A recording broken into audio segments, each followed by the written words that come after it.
I'm sorry. என்னது sorry? இந்த ஒரு வார்த்தையை வச்சுக்கிட்டு எது வேணாலும் செய்வீங்க.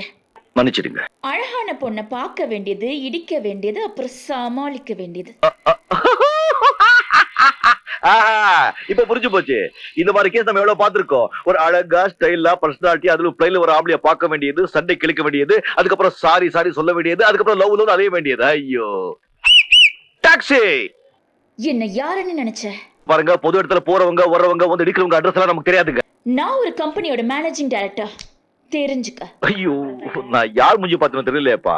இத பாருங்க, அது அப்படியே உண்மையா இருந்தா அங்க கமராட்டிங்க, பொறுக்கிங்க, பேமானிங்க, லுச்சா பச்சுக்கு தான் வேலை செய்வாங்க. இத பாருங்க, ஆம்பளைங்கன்னா சும்மா நெஞ்சு நிமித்திக்கிட்டு கையை ஆட்டிக்கிட்டு கம்பீரமா நடக்கணும். பொம்பளைங்கன்னா தலையை குனிஞ்சுக்கிட்டு அடக்கமா இருக்கும்.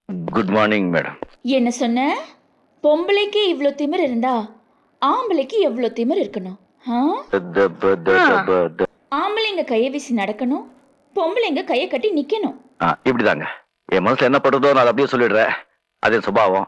ஆனா பாக்குறவங்களும் கேட்கறவங்களும் அதை வேற மாதிரி எடுத்துக்கிட்டா நான் என்ன பண்ண முடியும்? What can I do? You please tell me madam. Shut up. சொல்ல வேண்டியதெல்லாம் சொல்லிட்டு பதில் வேறயா? எதுக்குள்ள வந்த? போ வெளியே. மேடம், நான் அந்த சண்டையில தெரியாதமா ஏதோ சொல்லிட்டேன். அதெல்லாம் மனசுல வச்சுக்காதீங்க. கோபுர இடத்துல தான் நல்லா மனசு இருக்குன்னு எனக்கு நல்லா தெரியும். நான் இந்த கம்பெனில வேலை தேடி வந்திருக்கேன்.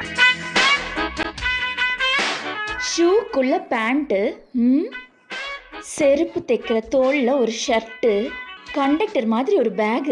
ஒரு கம்பெனிக்கு வேலை தேடி வரவன் இப்படி அட்ரஸ் பண்ணிட்டு வருவான்? Get out.